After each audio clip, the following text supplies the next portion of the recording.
Before coffee became the fuel of Monday mornings, office survival, college all-nighters, road trips, first dates, airport panic, diner refills, drive-through routines, and that one person who says they cannot speak until they have had a cup. It was a strange little seed from a red fruit that turned into one of the most powerful drinks in human history. Coffee feels ordinary now because it is everywhere.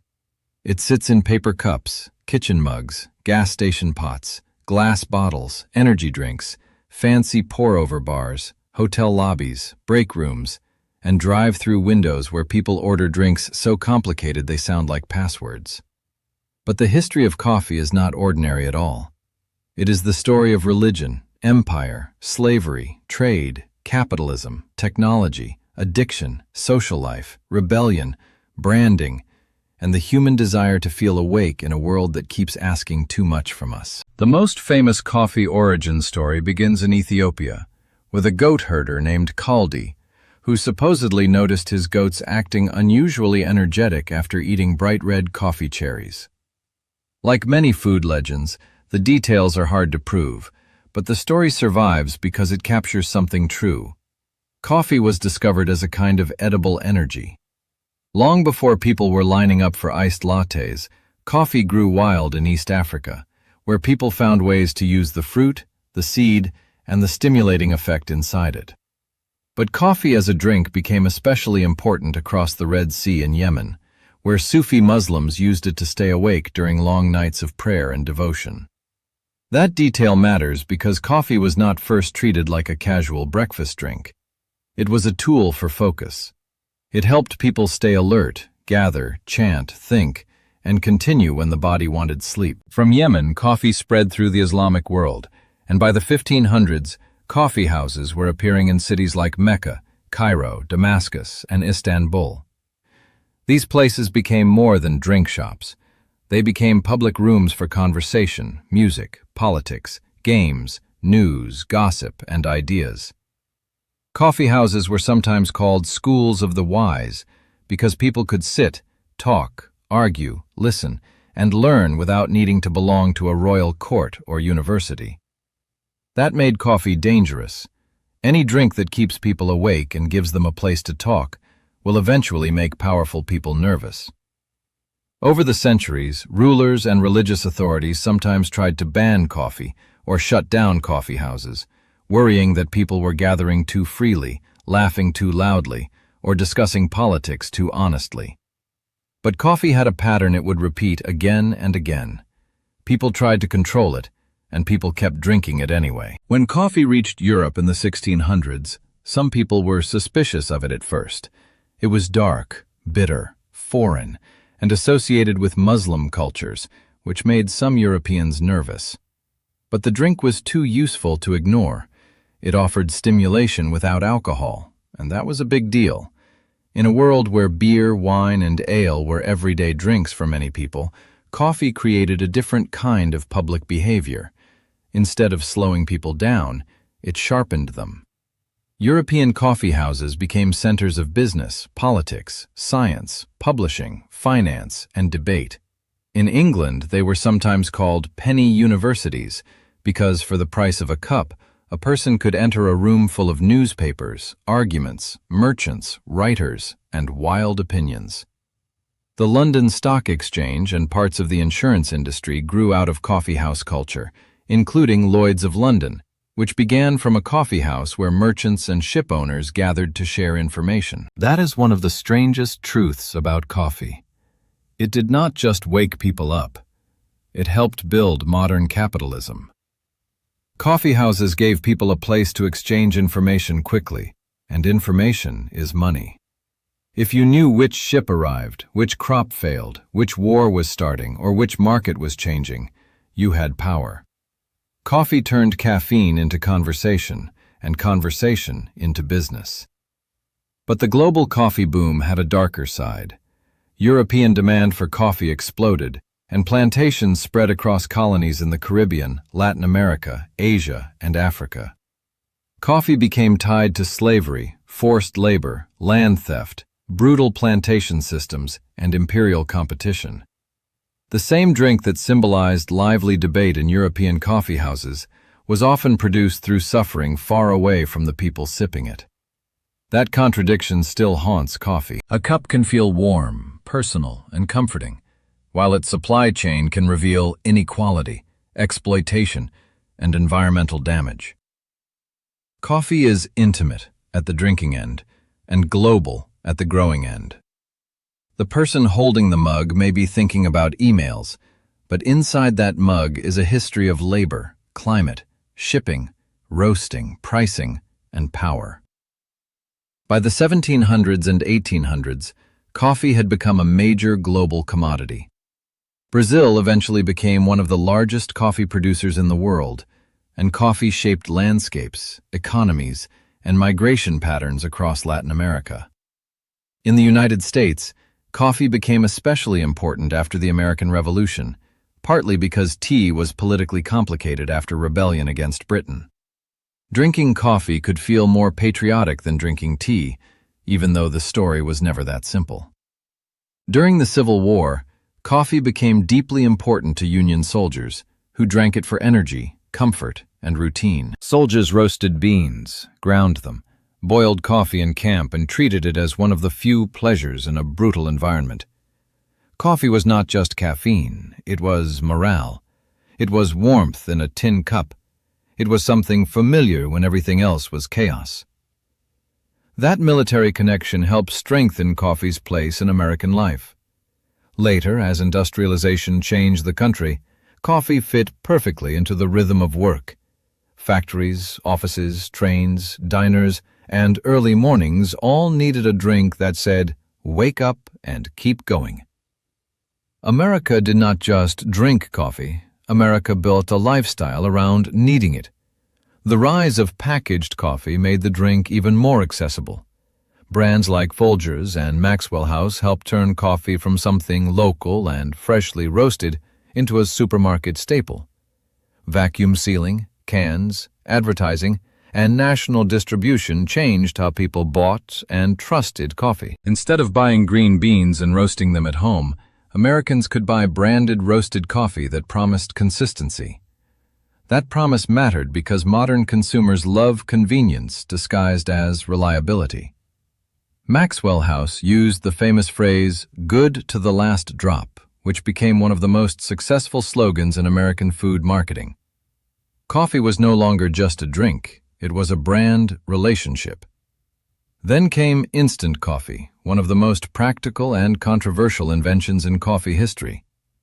Instant coffee made coffee faster, lighter, shelf-stable, and easy to prepare almost anywhere. Soldiers used it, travelers used it, busy families used it, people with low standards used it proudly, and coffee snobs later mocked it with theatrical sadness. But instant coffee deserves respect because it solved a real problem. It turned coffee into speed. In the 20th century, especially during wars and periods of mass industry, speed mattered. Not every cup needed to be romantic. Sometimes people just wanted caffeine without a ritual. That tension between convenience and craft runs through the entire history of coffee. Some people want a beautiful pour-over with carefully measured water and freshly ground beans. Other people want a hot brown liquid that gets them through a shift. Both are part of coffee history. The diner cup became another American icon. In diners, coffee was bottomless, affordable, and social. A server walking around with a glass pot could refill your cup before you even asked. That small gesture shaped the feeling of American coffee culture.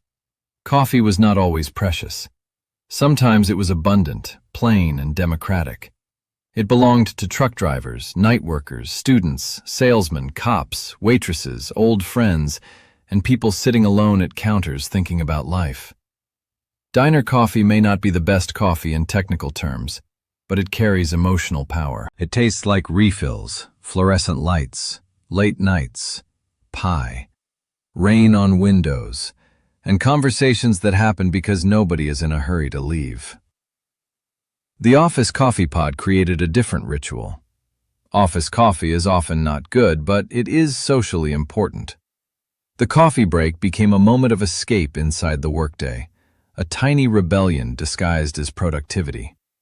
Workers could step away, talk, complain, flirt, gossip, or just stand silently near the machine pretending to have a reason to be there. The phrase coffee break became part of American work culture because coffee gave people permission to pause. That is funny because coffee is marketed as a productivity tool, but one of its greatest gifts is interruption. It helps people work, but it also gives them an excuse to stop working for 5 minutes.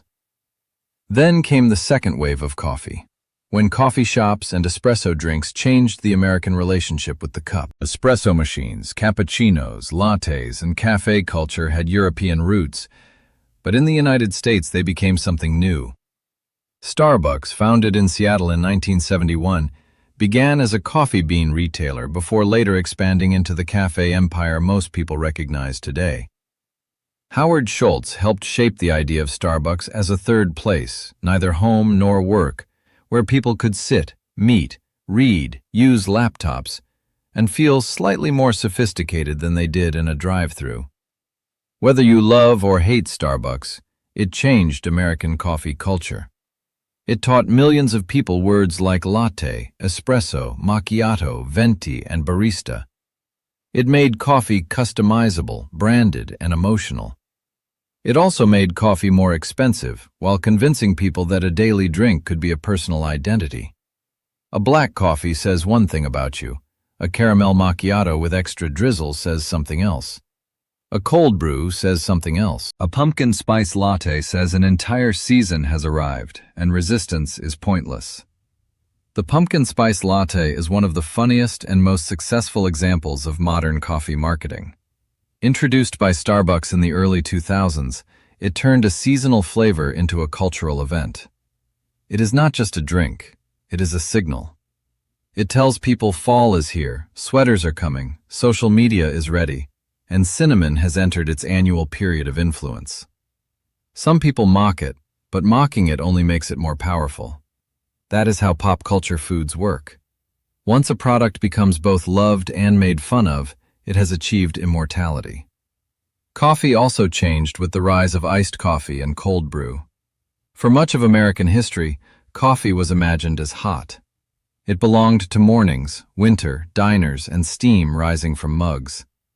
But iced coffee made coffee feel younger, faster, more casual, and more year-round. Cold brew, made by steeping coffee grounds in cold water for hours, became popular because it tastes smoother and less acidic to many drinkers. It also fits modern life perfectly: portable, photogenic, strong, and easy to drink quickly. Iced coffee broke the old rule that coffee was mainly a hot morning drink. Now people drink it in the afternoon, at night, in winter, in cars, at gyms, and while walking through stores with one hand permanently attached to a plastic cup.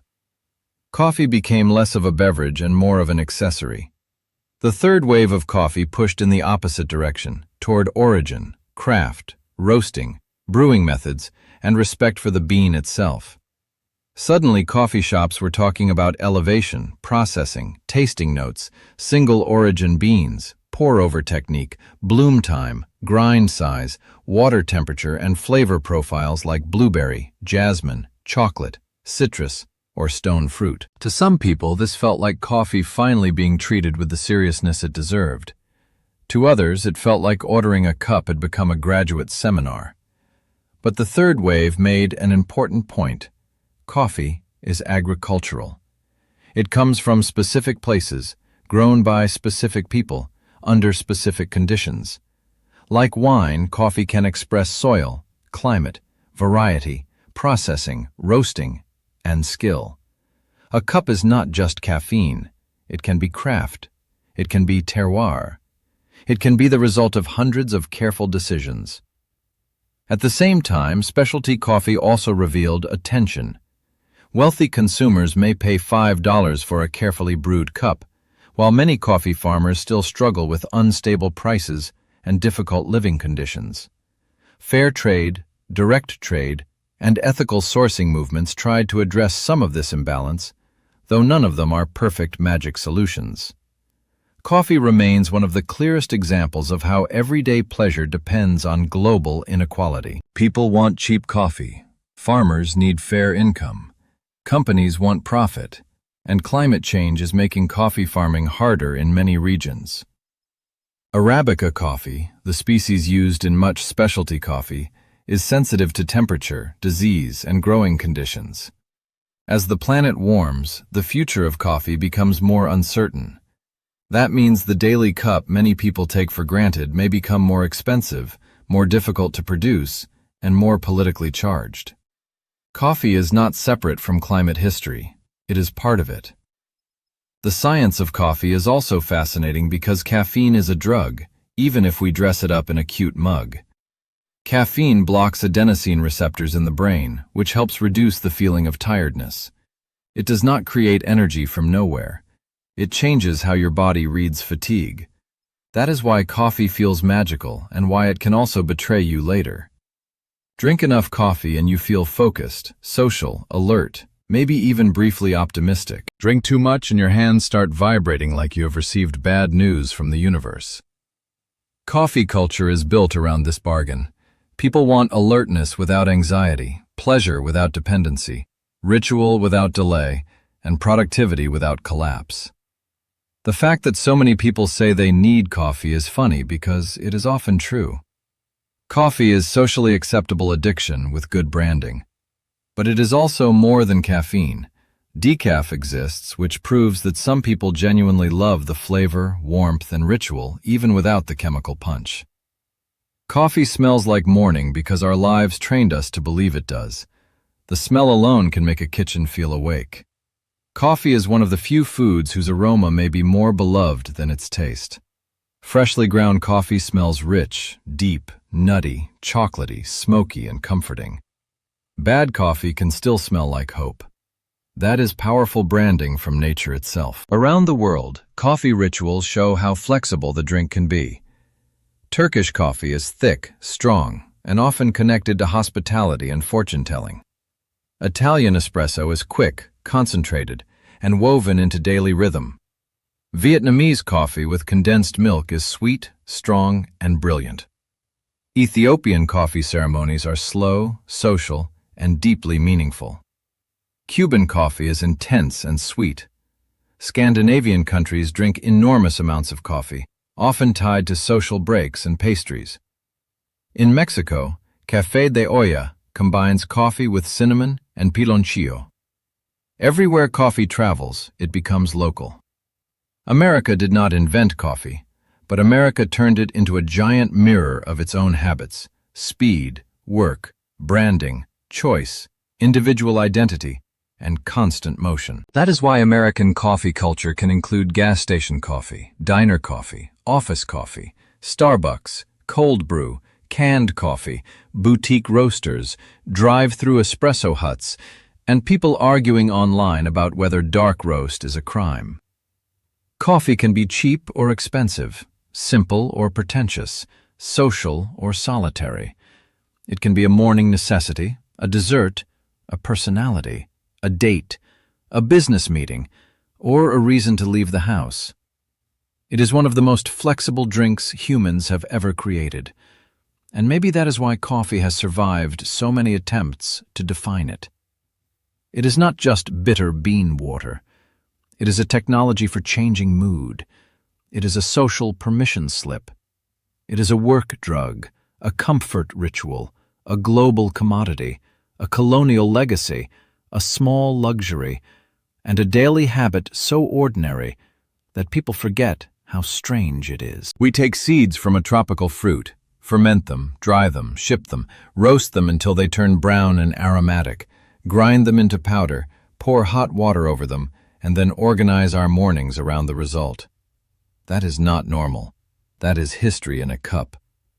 From Ethiopian coffee forests to Yemeni ports, from Ottoman coffee houses to European penny universities, from plantations to diner counters, from Civil War camps to office break rooms, from instant coffee jars to Starbucks cups, from pumpkin spice season to single-origin pour-overs, coffee has never been just a drink.